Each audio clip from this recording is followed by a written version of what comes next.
எப்படி ஒரு மதுசாவை கட்டி கொடுக்கறது, பாடசாலையை கட்டி கொடுக்கறது சதக்கத்துல் ஜாரியாவோ, நேரம் சதக்கத்துல் ஜாரியா இஸ்லாமிய. நீங்க இதுக்கு ஒதுக்குறது தானே, இது நேரம் சதக்கத்துல் ஜாரியா. இதால ஒரு பிரயோசனம் வந்து ஒரு ஐடியா ஒரு ஆள் சொல்றாரு, அதை இம்ப்ளிமெண்ட் பண்ணதை செஞ்சா சதக்கத்துல் ஜாரியா.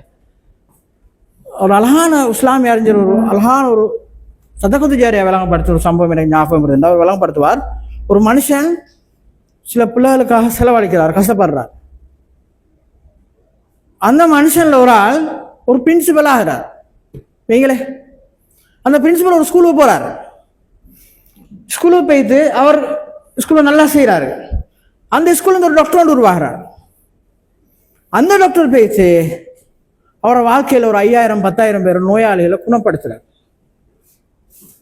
அவர் சொல்றார், இந்த நோயாளிகளை குணப்படுத்திய நல்ல நோக்கத்தை செஞ்ச அவ்வளோ நன்மை டாக்டருக்கு போகும், டாக்டர் எல்லாம் பிரின்சிபலுக்கு போகும், பிரின்சிபல் உள்ள அவ்வளவும் அதை உருவாக்கின அந்த மனுஷனே போகும். இதுதான் சதக்கத்துல் ஜாரியா இஸ்லாம். எத்தனை பேர் உருவாகும். எனவே ரசூலுல்லாஹ் சொன்னார்கள், மரணத்துக்கு போகிற 3 விஷயம். ஒன்று சதக்கத்துல் ஜாரியா, பொதுவாக சொன்னார். 2வது சொன்ன அறிவு.